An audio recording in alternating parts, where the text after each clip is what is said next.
or whatever bad news, you'll pick yourself up and try and dust yourself down. You take a big gulp and go, right, that's the news. Let's get on with it. From day one, doubted my ability, never thought I would be ever good enough. It's Doddie Weir, the scorer. I just can't believe this fantastic tackling by the Scottish team. Support and love that I've been shown has been truly amazing. It gives me a reason to fight for everyone who's got M&D. Doddie Weir, key man in the line-out for Scotland, winning his 57th cap today. Hi, my name is Doddie Weir, and these are my jersey tales. There's some great tales to tell as well. Where do I start? Well, it all began a number of years ago.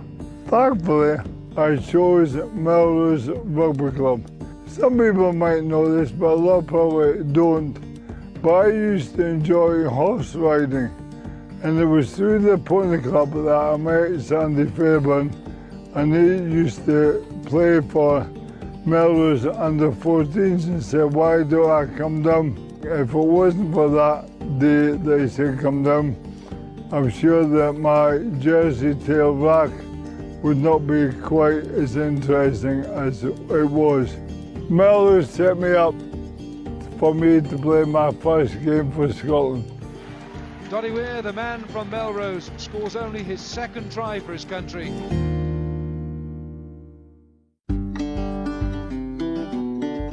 It was on the 3rd of November 1990 against Argentina, which we went on to win. And with that, I had the most amazing experience playing for a number of years for Scotland, but you always remember your first game. Well, to be honest with you, I don't really recall very much of it. It went very quickly, I was very nervous, but the game was over like a flash. I thoroughly enjoyed the Scotland days, going into the changing room, the home crowd, getting the bus on the way there is electrifying. Singing your national anthem, looking at all the crowd in front of you. It's very difficult to explain what the feeling is about, but it is very special. So I think I played in the best time because it was quite social. Because the best way to get your team together is have a few drinks. We tend to get quite tiddled on a Wednesday night, sleep it off, or train hard Thursday, Friday, or play on the Saturday. The next jersey was a red one from the '95 World Cup. And for those who maybe don't know, I didn't score too often on the field, but that year I managed to score 2 tries in one match against the All Blacks. It's Doddie Weir, the scorer. There's one other player who has done that feat. He's called Tim Fizzers. Picked up by Doddie Weir. Scotland have scored. He scored the first, he scored the second. It's Doddie Weir. So the next jersey changed my life. It was Newcastle Walk-ins. Rob Andrew came on the phone. And when Rob Andrew came on the phone, we were kind of thinking, what are you up to? We played against you many a time, and you've beaten me on every occasion. It was after and wondered if I would like to join him to set up a team. And we had a great time. The first year, we got promoted to the Premier Division, and on our second year in Newcastle, we won that division. So it was great memories down there. I thoroughly enjoyed it. Brings me on to one of the most amazing tours I've ever been on. And I was touring with the British and Irish Lions of '97. I think playing and get picked for such a tour was a great honour. So to receive the letter that year that I was going on the tour, because I always, from day one, doubted my ability, never thought at all I would be ever good enough. Here to play for Melrose, but also with Scotland and now with the Lions, which in my mind is the pinnacle of the rugby ladder. It was the first ever tour that a video team was allowed to go in behind the scenes. I think the one line, mistaken identity, has followed me for the last 24 years. I think it might be 2 weeks into the tour, I sustained a knee kick and that ended my tour. I was quite upsetting at the time, as you can see from the footage from behind the scenes, because the doctor basically said, your time's up. I think it's the place I'm at, the headspace I am. You get dealt a bad blow, and with that it's a bit, not maybe quite so severe, being dropped from the rugby team or whatever, bad news. You got to pick yourself up and try and dust yourself down. I think that's where I am with M&D as well. Got given similar horrific news. You can't tour anymore, you can't play anymore this tour. You've now got M&D, which is a terminal issue. On both occasions, you take a big gulp and go, right, that's the news. Let's get on with an example. I'm probably set me up for today's news and today's fight, to be example. I think sport does that as well. Next in line was another great team that I was very privileged to play with, and also the captain as well. I had a bit of a nightmare. We were playing down at Portsmouth. I think we were behind for 1 point with a penalty kick right on the whistle to go.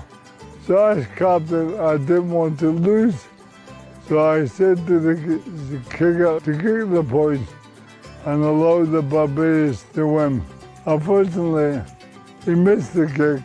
We got beat, and then for those who've been involved with the Barbarians rugby play, it's not the way the game should be played. You should never kick the ball and never ever play for the Barbarians again after that. It was fond memories. Thanks to whoever missed the kick. Fittingly, it was the Borders Reavers that I finished my professional career in 2004. And from then, I had to go into the big wide world of working for a living. Who would have done that? And there was only one job that I could have gone into with a rugby career like mine, which was stewardship, looking after people's number twos. And with that, it comes about my new game of life, which hopefully everyone can join in, because the bigger the team, the better results we're going to have.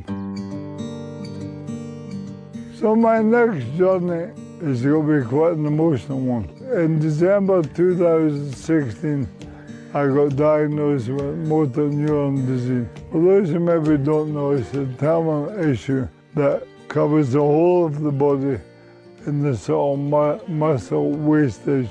And with that, we set up a foundation. The support that I and my family and foundation have received has been staggering. The next one on a similar journey, and thanks once again to the Scottish Rugby Union and Welsh Rugby Union, very kindly got a trophy named after me, which I thought was very special, because you normally get honoured when you're not here. So to be here and get a trophy named after me for Wales v Scotland was a great honour for myself and my foundation. And on the one occasion the Scotland beat Wales, the lovely Johnny Gray very kindly gave me his match jersey. I think the support and love that I've been shown has been truly amazing. It gives me a reason to fight, to try, not only for myself, but even if you've got M&D, a reason to get up and fight for a cure.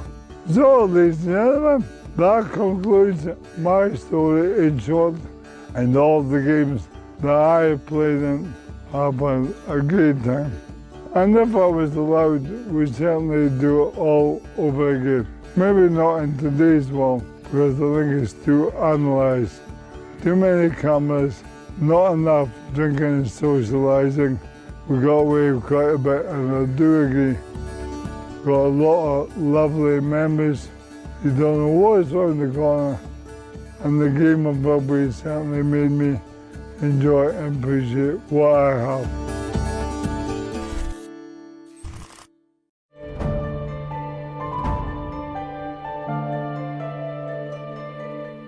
Hello, Kenny Logan here. I just want to take this opportunity to give a big shout out to My Name's Doddie Foundation, a charity incredibly close to my heart, motor neurone disease. The founder, Doddie Weir, wasn't just a great friend of mine and a great rugby player and somebody who wore tartan suits. 61 caps for Scotland, British and Irish Lions success in South Africa in 1997. Sadly was diagnosed in 2017 with motor neurone disease, and sadly he passed 2022 after a tremendous fight against the disease and a great loss to the sporting world. Unfortunately, motor neurone disease is an underfunded disease. At the foundation so far, we've committed £8 million to research. With your help, we can raise more money. If you'd like to donate, please go to www.myname5doddie.co.uk and be part of the journey and help us find a cure for motor neurone disease. Thank you.